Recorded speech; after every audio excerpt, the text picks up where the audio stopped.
What is going on, everybody? My name is Nico and welcome back to another Pokemon BDSP video. Today we're going to be talking about patch 1.1.2 because it's just there's so much to really break down in terms of this stuff and with BDSP. So I want to talk about all that stuff here today. If this is your first time here on the channel, make sure you are subscribed for more Pokemon content from me in the future. Let's get into it. So if you've played BDSP at all, you'll be aware that these games are, for lack of a better term, they're rushed. They're rushed, okay? Which is no surprise, all right? Games have deadlines, COVID happened, there's a lot of stuff going on here. And for me personally, I love these games. I'm a fan favorite Gen 4. That was my first Pokemon game. I love Gen 4 to death. So these remakes really hit a nostalgic point for me, but on top of that, the glitches make this game so fun. Between the Shaman glitch, the glitches with duplication, duplicating items, cloning boxes of Pokemon, like all of that stuff is so fun. And it's not fun because, you know, it's not supposed to be there and it's not supposed to actually be there. Like, we're exploiting the game. That's not why it's fun, okay? It's fun for the reason that this stuff almost needs to just be in Pokemon organically at this point, because it just makes the games better. Now, let's talk about patch 1.1.2 because, like I said, there are the things like the duplication glitch, which I have a video out on, and things like that. So I want to bring up this article and I want to talk about it for a second. So I'm here on .esports. It says Pokemon Brilliant Diamond and Shiny Pearl update 1.1.2 now live with fixes for menu storage exploits. Pokemon Brilliant Diamond, Shiny Pearl have received their first patch since launch, and version 1.1.2 has fixed the biggest issues that are being exploited, blah, blah, blah. Some of the most popular exploits were duplication glitches that would allow players to clone or even multiple Pokemon in variety forms. Right now, it isn't entirely clear the extent to which cloning methods have been fixed and the ones that work, but some users claim that other means of cloning, like using the Pokemon nursery, still work. So there were a number of ways to duplicate Pokemon, whether it be duplicating boxes, duplicating individual Pokemon. There's a bunch of stuff. And it's unclear right now which ones still work. I'm sure somebody has a YouTube video out that's tested all that stuff, this, that, or the other, right? But it's clear that they are working to get rid of all of these glitches in the game, so that way people cannot actually do a lot of these glitches.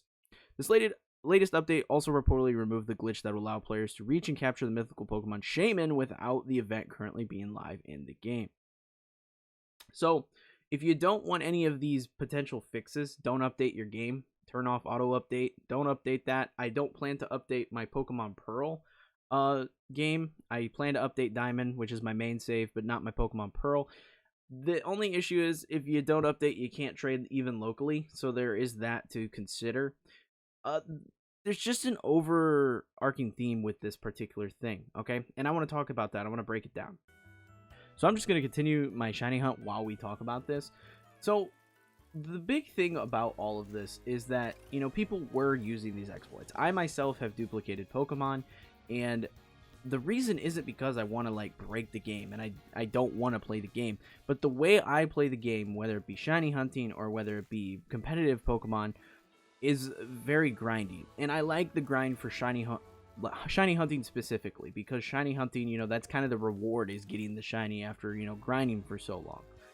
But with competitive Pokemon, you know, it's kind of a pain to constantly have to breed the same Pokemon, to spend more money in game and do all that stuff, whereas if you could duplicate Pokemon, you didn't necessarily have to do that. You didn't have to continuously dump money into Pokemon. Or if you know, take into consideration, you know, maybe having to trade somebody for something. If you had a particularly good Pokemon for competitive, you'd be able to dupe that Pokemon and be able to trade that Pokemon to have some sort of leverage over somebody else who didn't already have a Pokemon with those particular stats. So there was a lot of benefits to having duplication in the game to begin with. You're going to be able to simply continue trading and continue working with other players, but because you have leverage with a certain Pokemon or another Pokemon, you know, that it really helps in competitive scenes. Because, you know, if you're trying to play the game honestly, it's nice to have those trade leverages. Now, another nice thing is with the method I'm doing right now, the Masuda method, which if you want to know how to hunt in Masuda method, I'll have a video up on that.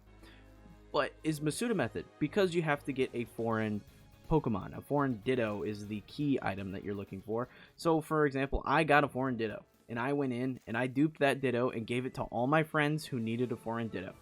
Like, that just makes more sense rather than everybody having to go to Twitter, Reddit, whatever it may be, and track down somebody who's actually going to give you a foreign Ditto. That could be a real pain. It can take forever versus I did the work. I went onto Reddit, I went onto Twitter, and I found somebody willing to give me a foreign Ditto. And then I simply duped it and gave it to my friends. We're still working together. We're still trading. But it saves all of us a lot of time, and it allows all of us to get to the point that we can play the game the way we want to play without having to do an absurd amount of extra work and steps. And we don't have to rely on a ton of other people that way. Versus if we were all doing this individually, we would all have to go in. We would all have to find somebody willing to give us a foreign Ditto. And that's just a process. It's a process, and at this point in Pokemon, the duping thing almost feels like it should just be there. Because you don't want to have to do a ton of work, especially for a lot of people that may not have internet connection. Pokemon's a game that is loved by people of all ages. And if you think about kids, kids aren't going to have access to a lot of the means to get foreign Pokemon like that. So it's way easier to have an older friend. Like for me, I got the foreign Ditto. I could dupe a bunch of them. And then I could give them to my little cousins who all play Pokemon and may want to shiny hunt but don't have the means to get on the internet and talk to random strangers online, or have, you know, the knowledge to talk to random strangers online and do it safely to get these Pokemon. Like, that kind of stuff is super key, and it's stuff that should just be in Pokemon at this point. Like, at this point, we have the means to do it. Make some sort of BS lore reason that it happens, you know? Have it be that scientists have figured out how to use Ditto's DNA to clone exact replicas of Pokemon. Like, make it something silly like that. At least make it make sense. But that would, for one, stop a lot of people from genning. Because if I could just duplicate Pokemon with stats that are good, I would just have those Pokemon to trade. You wouldn't have to gen Pokemon anymore, right? It would cease genning altogether. Because people can just duplicate Pokemon, make good Pokemon, duplicate them, and then trade them for the Pokemon that they're looking for. That makes a whole lot of sense. So that gets rid of genning. It helps other people without internet connection, without this, that, or the other, that can only trade locally. You can give them certain stuff, like for shiny hunting, like I said, with the foreign Ditto and like little kids, stuff like that. Like, it all makes sense at this point in Pokemon's life cycle to have this. And then on top of that, other things. If you look at other things, like, people weren't just using the duplications for Pokemon, we were using them for items as well. For example, the Master Ball. I get it, you want people to have one Master Ball. I wasn't duping for Master Balls. I get that sense. It makes sense to only have one because it's kind of like you have to treasure this particular ball. It works in a certain fashion. However, the main one that I saw a lot of people doing, especially in the competitive scene, is duplicating Pokemon for rare candies. You can have an endless amount of rare candies, plus, you know, the menu glitches that you're able to do. You were able to just have rare candies and never actually use them, and this was fantastic because it was a way to speed level Pokemon. Now, this wasn't as big an issue in Swish, because you had things, you know, like the XP candies, and it was very easy to level Pokemon up in Swish because you just did your raid dens and all that fun stuff, and you'd be able to continuously have XP to level up Pokemon for competitive play. That's not in this game, and the only way to get Pokemon leveled up quickly is to either A, grind, or simply go ahead and buy a bunch of rare candies with BP. And BP is tough to farm in this game, okay? It's very difficult to farm in this game. Well, not very difficult, but it's just a grind. It's a needless grind that doesn't need to be there at this point, okay? It really doesn't need to be there. Nobody wants to grind against the computer in order to get items to play competitively. That's just gating competitive content. It doesn't make sense if you want more people to play, especially when you think about all the things that they added in the last game, you know, like the mints, like the bottle caps, like the ability capsules, the ability patch, all that stuff that made getting into competitive play so easy.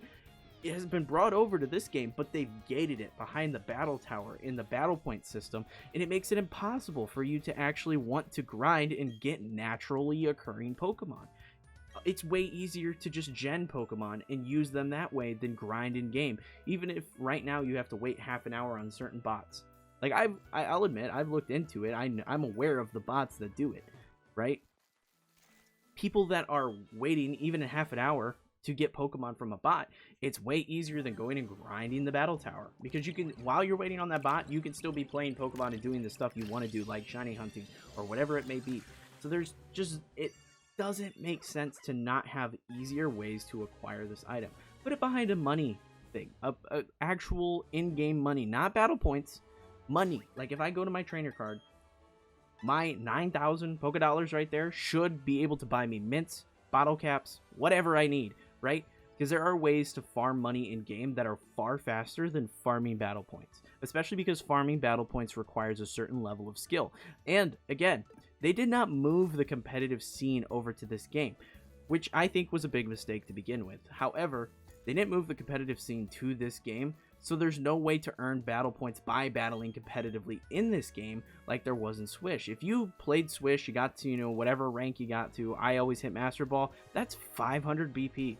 So BP was kind of just flowing for me. I had a ton of BP, it was super easy to use, there was no problem, and that just, like, to me, makes more sense because, you know, you have a surplus of BP, you are able to do this, that, and the other to get BP, and it was far easier to grind in that game versus in this game, because there's no, you know, rank system, there's no way to easily get BP aside from the battle tower, and it's a grind that doesn't need to be there anymore. It's not fun, people don't enjoy it, but people want to play competitively in this game.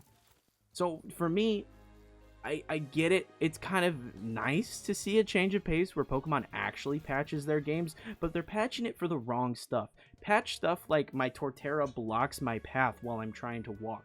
Patch the game so, like, the actual issues, like maybe how the models look while I dock my Switch versus my handheld looks way better. Where my dock Switch, the battle models, they don't look great. Patch something like that. Patch actual bugs, not stuff people actually want in your game. And I think the biggest thing I hope comes out of BDSP, because it's been such a controversial game, between how rushed it seems, all the glitches and exploits, the non-competitive scene, I hope that Game Freak and Pokemon Company and everybody involved in these games learns a lesson this time around and here's, you know, some of the stuff fans actually want out of Pokemon moving forward. Because for me, I like the glitches simply because it makes the game more fun to play. Not because they're glitches, but because they make the game actually play the way I want. I don't want to spend hours grinding for the exact same Pokemon. I want to be able to make an exact copy and keep using whatever Pokemon for whatever reason. If it's for trading, if it's for a different competitive team, but I needed multiple, you know? Whatever it may be, that stuff needs to be there. I need to be able to get my items quickly. I don't want to spend hours grinding to get items because I just want to play the game. So at this point, I think Game Freak needs to think about moving forward, you know, how can we streamline this process? Because there are people that are going to want to play this game normally, and I get that 100%. That's fine. They can play it that way. That's not how I want to play Pokemon anymore. I've got better things to do than grind forever. I'm an adult. I have a job. I have a life. I have to do things outside of play Pokemon. So these things made my life easier and made me enjoy the game more. So I think moving forward, Game Freak needs to consider this aspect. But that's all I have. This was just kind of a rant video, just kind of me talking about the stuff, because I think BDSP has been super fun for weird reasons, and these patches are slowly going to diminish that fun for sure, in my opinion. Let me know your thoughts though in the comments below. Do you like the exploits? Do you like all that stuff? Let me know. Let me know. I'm curious what people's thoughts are. But that is all I have for this one. If you found the video entertaining, make sure you leave a like and smash that subscribe button for more Pokemon content from me in the future. But like I said, that's it for this one, and I hope to see y'all in the next video.